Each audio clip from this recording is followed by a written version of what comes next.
Muy buenas tardes, amables televidentes, bendiciones para todos. Aquí estamos con otra entrega más de tu espacio Yo Te Escucho. Hoy, jueves 31 del mes de marzo del año 2022. Señores, muchas informaciones, entre ellas algunas preocupantes cuando escucho a Mérido Espinal decir que unos 14,000 títulos que se otorgaron de propiedad, bueno, pues sencillamente no sirven. Dice que no se cumplieron con los protocolos del lugar y que esos títulos no tienen valor.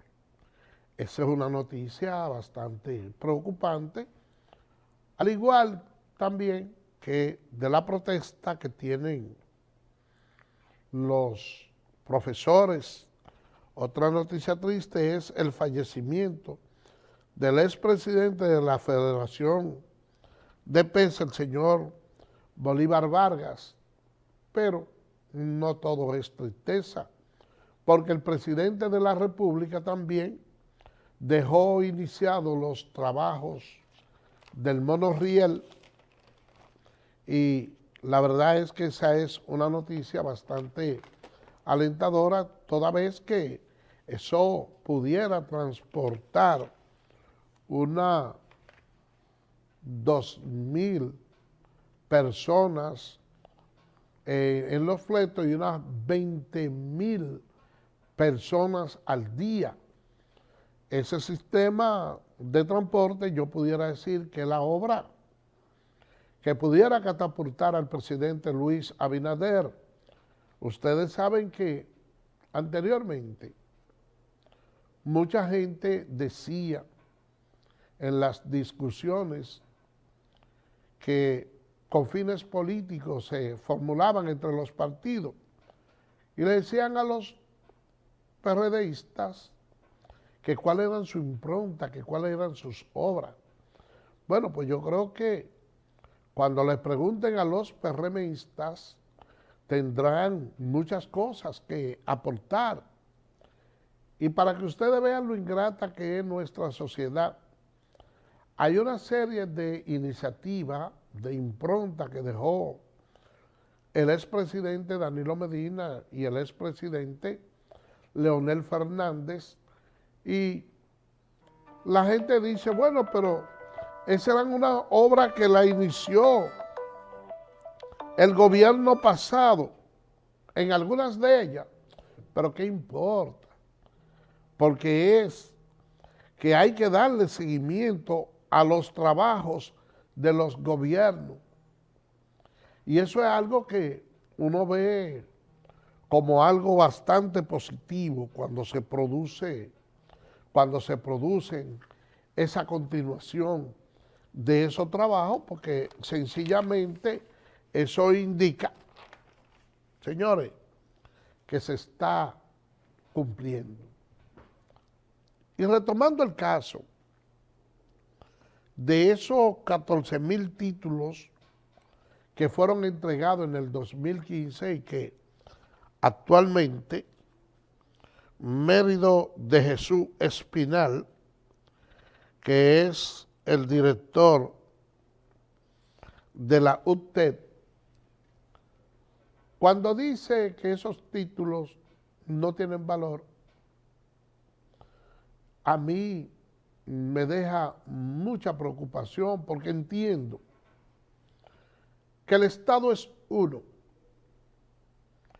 y como tal debe de continuar, y que entiendo yo que antes de él haber hecho esa revelación, o aún habiéndola hecho, debe estar encaminando otros planes accesorios, porque después que la ciudadanía deposita su confianza en el Estado, y dicho sea de paso, hace una inversión para obtener un título de propiedad, entonces ahora viene el mismo Estado, porque el Estado debe de tener continuidad, y descalifica la calidad de esos títulos,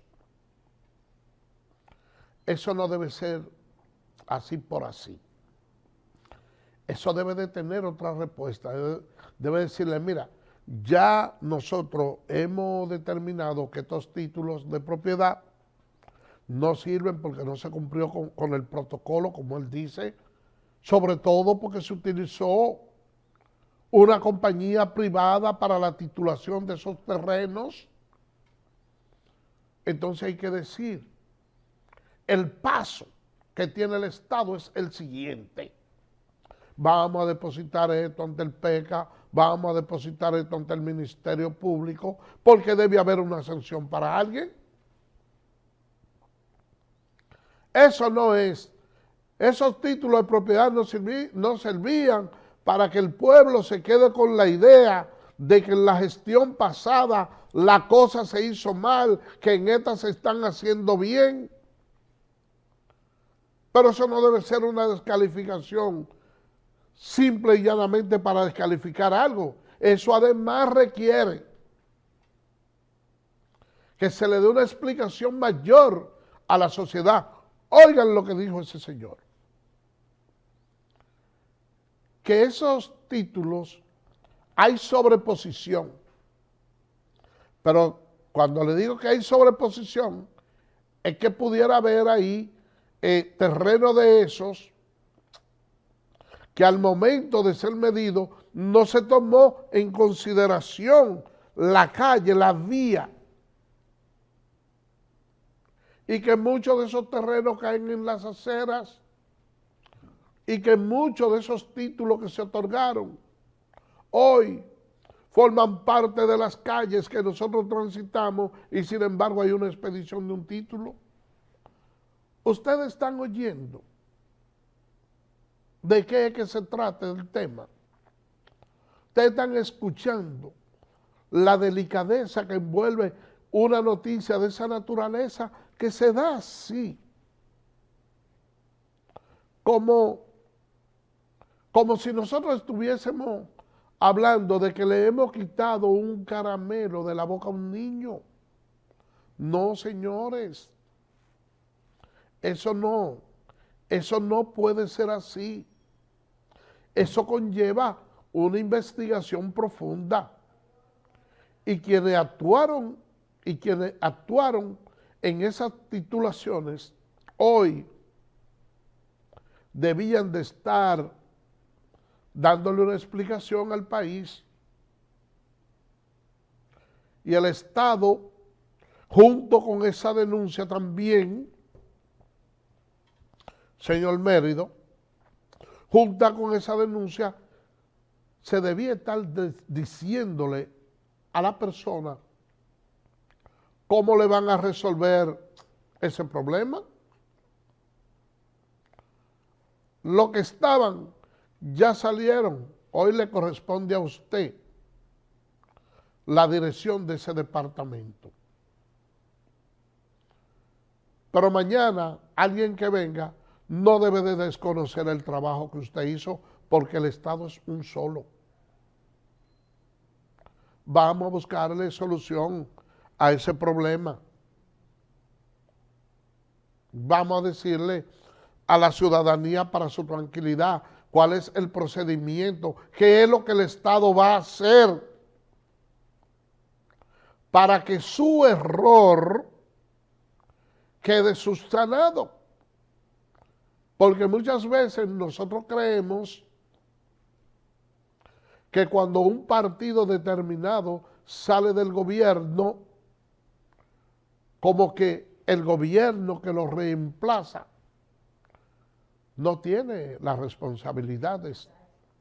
Usted podrá no tener la responsabilidad legal para asumir cualquier tipo de sanción penal que sobrevenga por la forma errónea, por el cobro que se hicieron sobre esos terrenos, sobre todo si se contrataron empresas privadas, pero sí tiene la responsabilidad de buscarle una solución y sentir que ese problema dejado por las autoridades pasadas, aunque no sea en término moral, pero en términos legal, recaen sobre este gobierno y esperamos una respuesta que pueda buscarle solución a este conflicto, no importa de la manera que sea, mientras más transparente, mejor, porque el Estado Dominicano es uno. Vamos a hacer una pausa y regresamos en breve.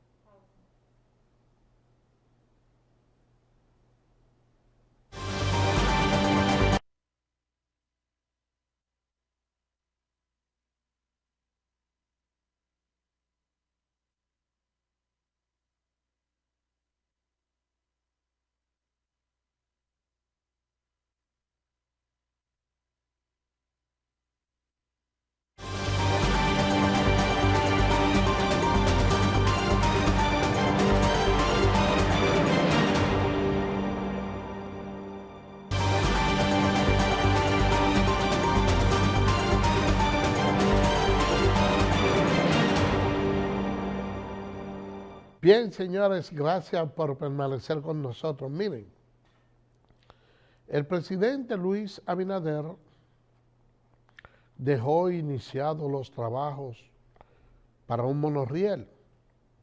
Eso indudablemente es una obra que va a traer mucho progreso, mucho atractivo turístico y sobre todo resolverá el tema del transporte porque podría transportar unos 20,000 pasajeros. Eso es algo que resulta casi increíble y déjenme decirle que eso forma parte del desarrollo del país, porque cuando usted puede decir, bueno, yo voy para Santiago, en mi caso, tengo una audiencia en Santiago y yo encuentro un lugar, un estacionamiento donde puedo dejar mi vehículo aquí. Me voy con mi toga, mi expediente, puedo ir leyendo el periódico tranquilamente sin esa tensión, sacando el vehículo mío de la autopista, lo que implica que va a haber cierto decongestionamiento y donde las posibilidades de accidentes de tránsito se reducen y yo puedo llegar tranquilamente a mi destino y luego de regreso, entonces retomo mi vehículo nuevamente. Eso no solo me representa un ahorro de recursos, sino que también me permite tener ciertos niveles de tranquilidad y a su vez, señores, miren, me inserto dentro de esa ruta que yo sé que va a generar pingües dividendos económicos a aquellas personas que tienen que transportarse a la región norte del país. Ojalá que el señor director nos ayude con las imágenes para que ustedes vean qué cosa más hermosa es este monorriel. Con el monorriel se reformará el tránsito, disminuyendo la congestión y aumentando la productividad con menos impacto ambiental, además de que se reducirán los gastos del transporte en la población, así lo han señalado las autoridades. Y aquí y ahora empezamos a cumplir el sueño de tener un monorriel en la ciudad de Santiago. Y lo hacemos aquí, en el medio de este populoso sector de Cienfuegos, que va a ser de los que más se van a favorecer con esta obra.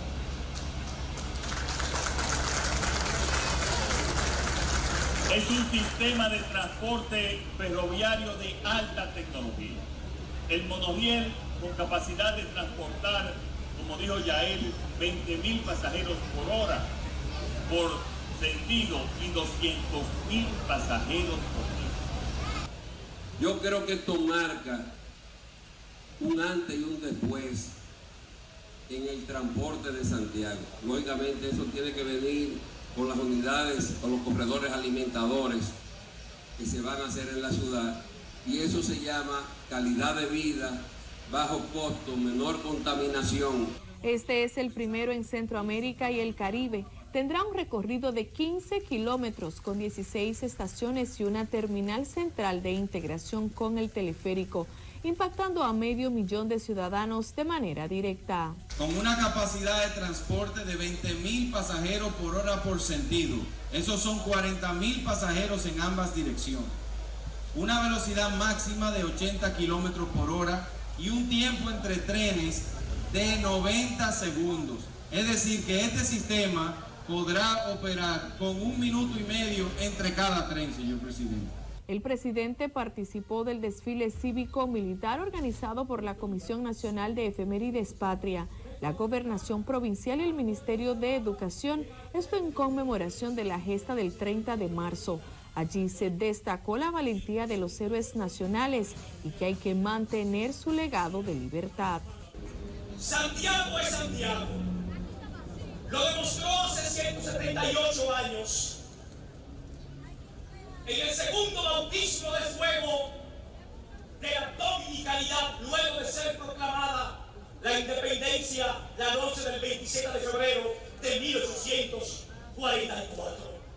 Al analizar estos importantes hechos, los cuales no han dado la identidad de ser dominicano, quiero aprovechar para que en nombre de los santiagueros y de aquellos dominicanos que le tienen amor a esta patria, agradecerle de corazón los esfuerzos que usted ha llevado a cabo para proteger nuestra nación, con el esfuerzo de las tropas militares en la frontera y la construcción de la verja perimetral, la cual nos dará por fin el control de la situación que por años hemos tenido en la frontera.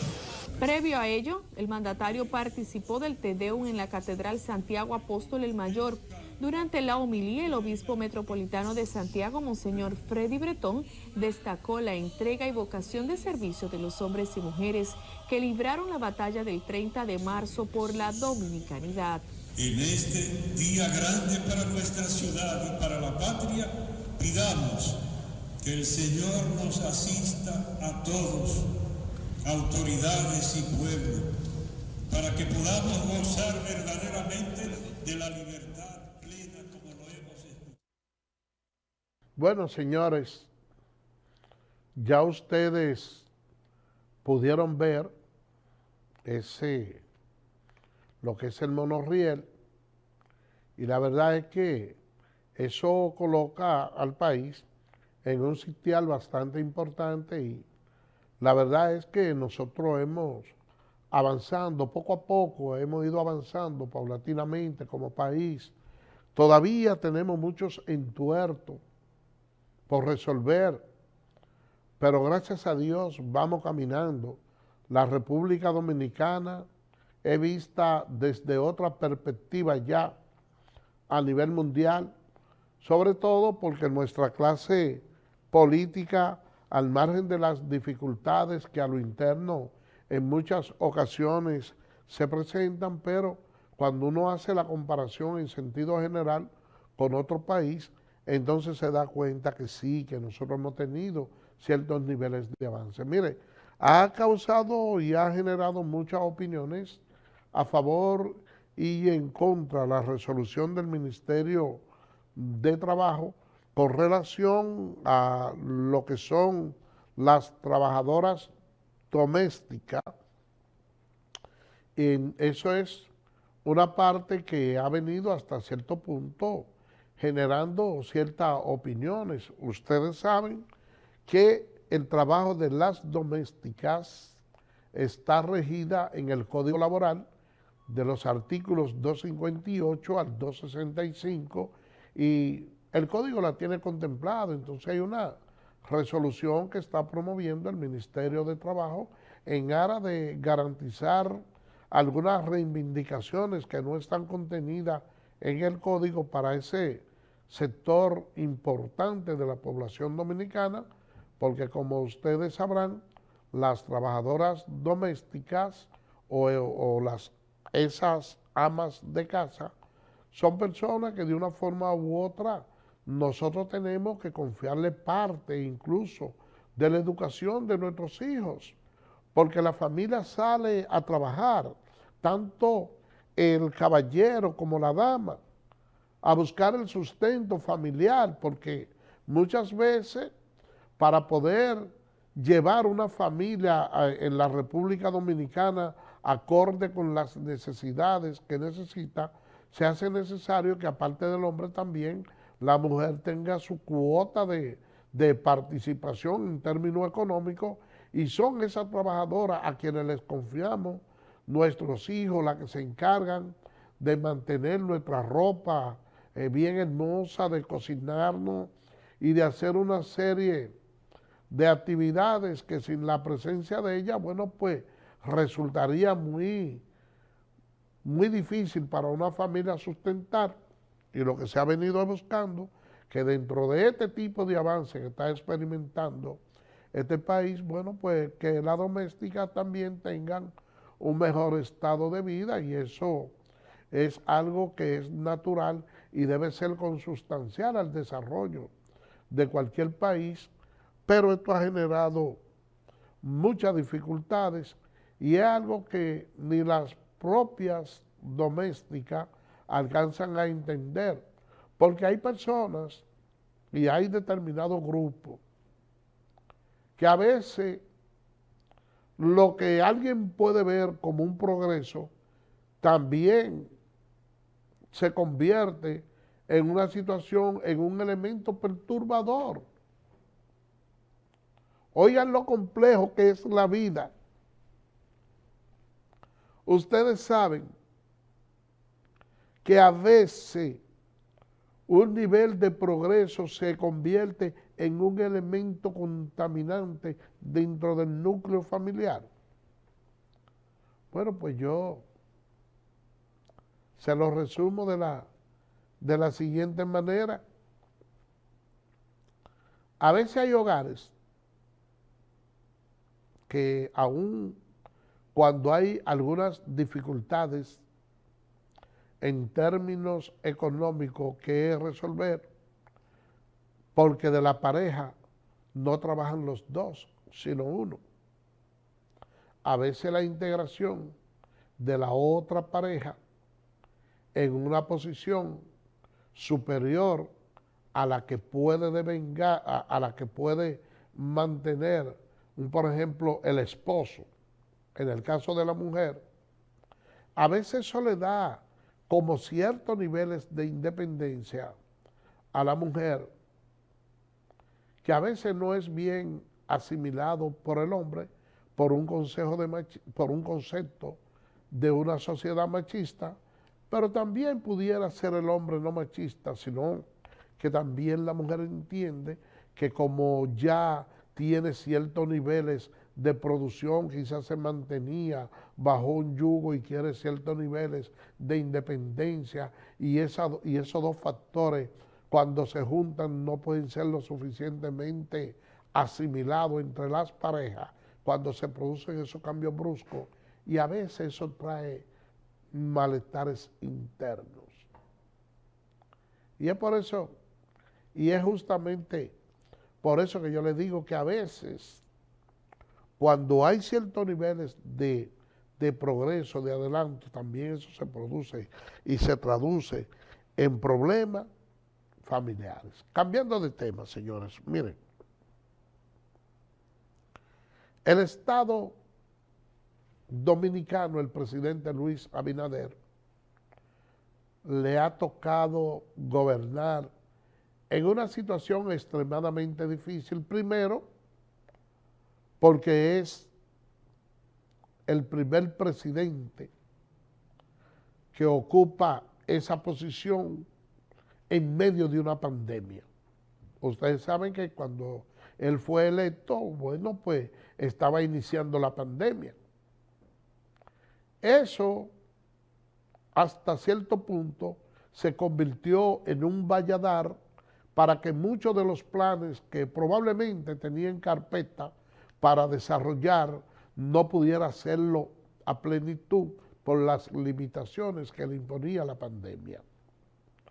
Luego de ahí, aún en pandemia, pero ya en una fase ya muy reducida, cuando el país quiere repuntar de nuevo y el presidente poner en movimiento muchos de sus planes, entonces se ha encontrado con esta guerra entre Ucrania y Rusia que ha limitado la economía mundial.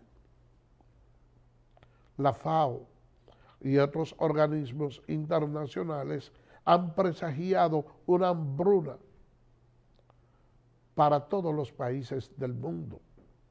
El presidente Luis Abinader, con una idea previsora, ha tomado en consideración algunos factores de orden económico y ha tomado algunas medidas provisionales, como lo es el proyecto de ley que elimina los aranceles para unos artículos que pudieran entrar a la República Dominicana, pero también ha establecido algunos niveles para que la clase productiva del país pudiera hasta cierto punto y de manera provisional, mientras dure esta medida, eliminarle el pago de los intereses y a su vez postergárselo.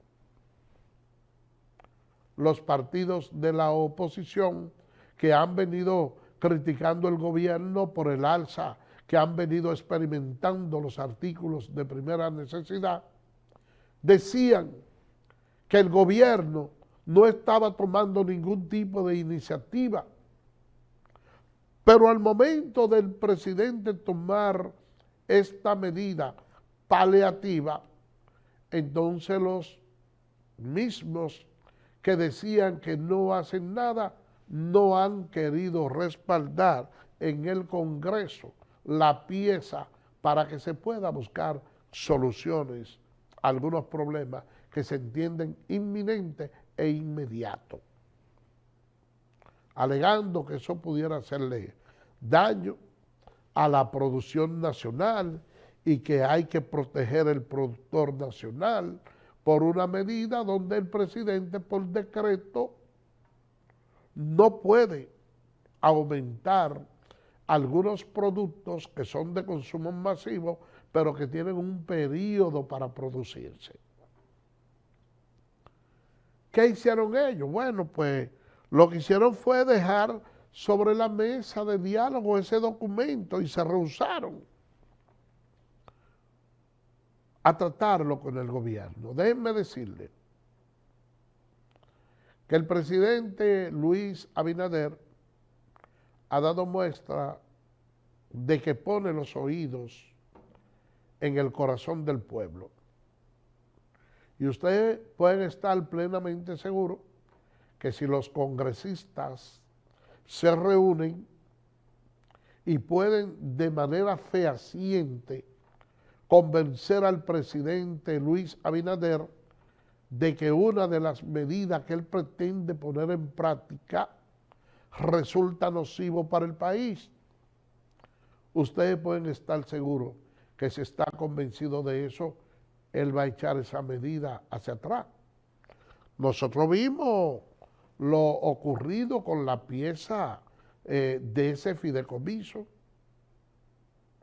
La población dijo, no estamos de acuerdo con ese fideicomiso. Entonces el presidente lo que hizo sencillamente fue que devolvió hacia atrás la pieza, y así lo ha hecho en otros sectores.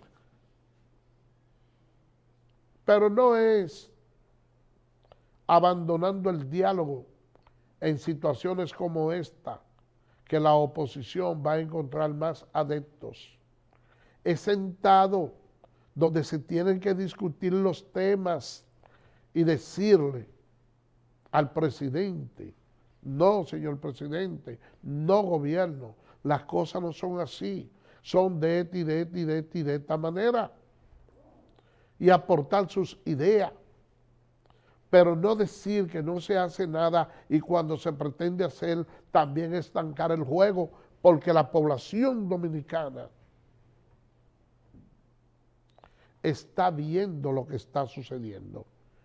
y se está dando cuenta que hay algunos sectores que lo que quieren sencillamente es, en un momento de desesperación por los altos precios de los artículos de primera necesidad, poner la situación más difícil de la cuenta con el firme objetivo de que el país no avance buscando ventaja política. Pero no debe de ser así, miren. Nosotros sabemos,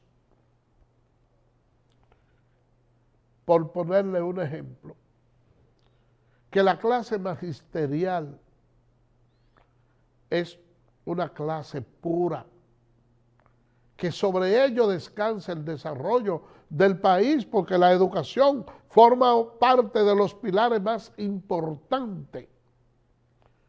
Y la población dominicana en su conjunto se enfrascó en una lucha por un 4%, y todo el mundo sabía por vía de consecuencia que los resultados de esa lucha iban a ser favorables para los profesores, como se ha visto hasta el momento, porque dentro de las clases profesionales son uno de los mejores pagados y anteriormente no lo eran. Eso no fue una conquista, pudiéramos decir, de la ADP. Eso fue una conquista del pueblo dominicano en conjunto que le ha favorecido a ellos. Pero hoy en día, cuando uno ve que encima de la deficiencia que dejó la pandemia, con esa laguna que las clases no pudieron completarse y que hay unos estudiantes que en la medida que son evaluados por los organismos internacionales, la República Dominicana se mantiene a la zaga en los últimos lugares, entonces se da cuenta de que verdaderamente nuestros estudiantes, lejos de huelga, lejos de cerrar las aulas, lo que necesita es que se le dé más clase. Lo que se necesita es que esa laguna que quedaron en el pasado sean suplidas. Pero déjenme decirle que todo el mundo sabe que el presidente de la ADP, Eduardo Hidalgo, es un cuadro del Partido de la Liberación Dominicana y lo que busca es connotación política. Ahora, que se vaya a los estudios que se han realizado, que converse con los diferentes sectores que convergen en la vida social dominicana para que se dé cuenta si alguien está de acuerdo con la huelga. Y de seguro que cuando haga la investigación, los resultados le van a arrojar que no. Pero cuando hace esa misma encuesta y le pregunta a la persona si los profesores merecen ser mejor pagados, se dará cuenta que la mayoría dirá que sí. Porque la gente entiende que los profesores merecen mejor salario, incluyéndome a mí. Nosotros lo que no estamos de acuerdo con el método de lucha de paralizar las clases, porque eso a quien desfavorece es a los hijos de los pobres. Al igual que los galenos, ellos se jugaron la vida en la pandemia y nosotros entendemos que la clase médica debe de ser mejor honrada con sus honorarios y criticamos de paso que algunas aseguradoras al momento de establecer la tarifa que le van a pagar no le dan el mérito necesario. Ahora, si usted me dice a mí que si estoy de acuerdo con que los médicos para buscar mejores reivindicaciones abandonen los hospitales, le voy a decir que no. Porque quienes van a los hospitales públicos es una clase pobre que no tiene con qué pagar una clínica. Entonces, hay métodos de lucha que en estos tiempos ya hay que ir erradicándolo.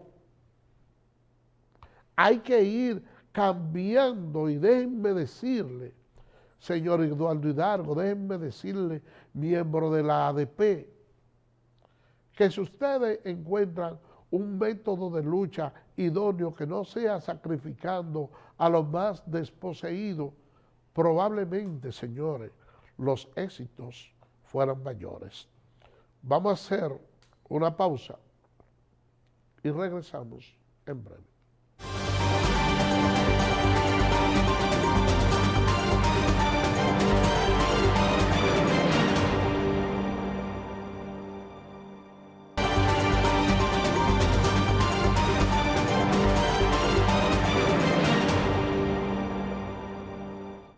Gracias por permanecer con nosotros.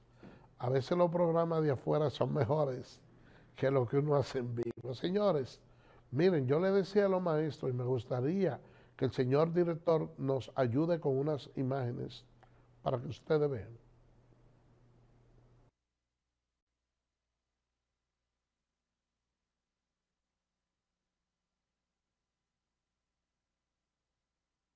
Cumplimiento a los acuerdos rubricados anteriormente.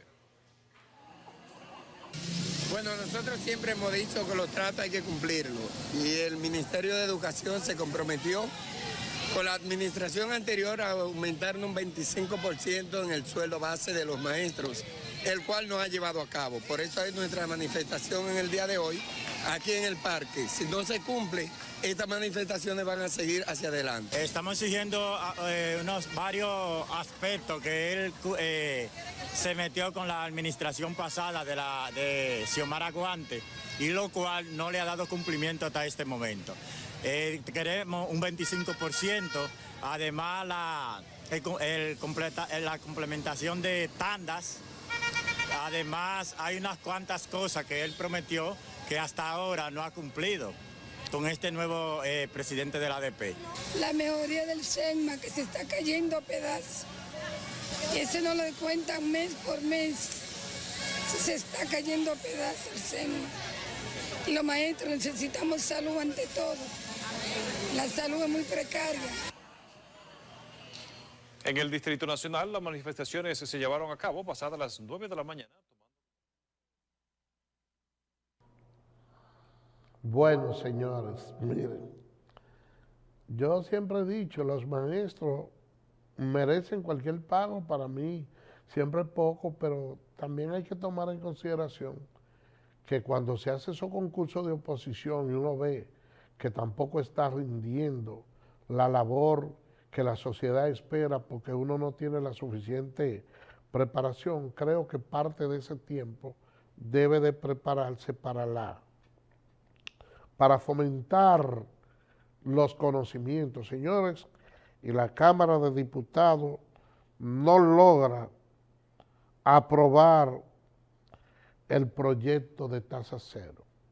Vámonos con esas imágenes. El tranque se originó cuando las principales bancadas opositoras se abstuvieron de votar por la iniciativa. Ese proyecto en nada va a beneficiar, al contrario, va a arruinar a los productores nacionales. Aquí no hay escasez de plátano, aquí no hay escasez de pollo, aquí no hay escasez de carne de res. ¿Tú te has visto cuáles son las carnes que se van a colocar en tasa cero? Dijeron que además de beneficiar a importadores, el proyecto no impactará los precios de productos comestibles en el mercado local. Es un proyecto para beneficiar a unos cuantos empresarios. ¿No hay garantías de que la canasta básica familiar se va a abaratar con esta medida? Aunque sometida a votación en 3 oportunidades, la pieza del Poder Ejecutivo no logró la mayoría simple requerida. El proyecto queda sobre la mesa, cerramos la sesión y le convocamos para mañana. La oposición se puso de acuerdo en no votar. Desgraciadamente no están pensando en el país ni en los que menos pueden. Sin embargo, pese al intento fallido, se anticipa su aprobación. Ellos juegan su papel, aunque a veces juegan a la politiquería. Mañana ese proyecto va a pasar sin ningún nivel de contratiempo. Empresarios y productores locales han expresado su oposición al proyecto que aplicará tasa cero a más de 60 productos terminados e insumos importados. Miren, Radamés Camacho, yo sé cómo las cosas estuvieran mejor aquí, sin tener que aplicar tasa cero. Yo pienso que si usted y un grupo de los que formaban parte del gobierno anterior tuvieran menos dinero, oiga bien qué es lo que le estoy diciendo, si tuvieran menos dinero, quizás el país tuviera menos precariedades, pero ustedes tienen mucho dinero, para que lo sepa. Por otra parte, señores, mire, Proconsumidor han vertido una serie de bebidas adulteradas. Ustedes saben que cuando se aproxima el periodo de la Semana Santa, entonces aumenta la ingesta de bebidas alcohólicas y eso justamente provoca que muchas personas entonces esté tratando de producir bebida adulterada. Vámonos con el video, señor director. Buenos días a ustedes los medios de comunicación que están aquí presentes. Discúlpenos la demora, sabemos que hay un sol candente en el día de hoy. Miren, le hemos convocado, se encuentra aquí con nosotros presente el viceministro Ramón Pérez Fermín, también el general Miranda, el procurador adjunto Rafael Brito, también está el coronel Fabián, jefe de operaciones de SECOM, el licenciado Eusebio Peña Lugo, que es el director del Departamento de Inspecciones de esta institución. Y también, para que sirva esto como escarmiento desde el punto de vista de la comunicación, a todo aquel que ose continuar con esta práctica de comercialización de bebida alcohólica falsificada, para que sepan que nosotros estamos persiguiendo permanentemente, y más ahora que se acercan las festividades, o las festividades no, los días de la Semana Mayor, y tratando de alertar y advertir que vamos a estar permanentemente persiguiendo este ilícito, sancionando con la clausura definitiva del comercio y también con las multas, lo que conlleven multa y tramitación ante el Ministerio Público, ante la justicia, de todo aquel que se han sorprendido comercializando los productos de bebida alcohólica falsificada, transgedada o adulterada. Esta es una muestra de las últimas incautaciones desde que iniciamos los operativos preventivos con relación a lo que va a ser la Semana Mayor, y quisimos convocarlo para, frente a ustedes, se ha levantado un acta. Ustedes escucharon ahí a Proconsumidor. Miren, el gobierno dominicano estableció un contrato con la empresa AstraZeneca para la importación de unas vacunas de COVID-19. Esa vacuna, desafortunadamente, no llegaron al país porque la mayoría de los países desarrollados se encargaron de acaparar ese medicamento. ¿Qué resulta? Que el país compró vacuna en otros lugares y ya no necesitamos esa vacuna porque más bien hemos tenido que regalar, y otras incluso hasta se han vencido. Entonces, el contrato se queda vigente y el presidente de la República ha dicho que ya no le interesa esa vacuna de AstraZeneca, y el Estado Dominicano ha estado buscando la manera de ver cómo logra la disolución del contrato. A juicio de muchos tratadistas, llevar el caso a arbitraje internacional porque no se haya cumplido con eso, al no tener una fecha específica, se considera que sería un error, a pesar de que no ha lugar a pensar en arbitraje internacional cuando las cláusulas del mismo contrato estipulan que ese es un conflicto que debe conocerse en los tribunales dominicanos. Y este país es tan especial que si se tratara de otro, bueno, pues la población estuviera contenta y dice, no, porque esto es un caso que se va a dirimir aquí en nuestro país. Pero en República Dominicana no es así. Aquí nosotros le tenemos temor a nuestros propios jueces, a nuestros propios tribunales, porque así es la cosa.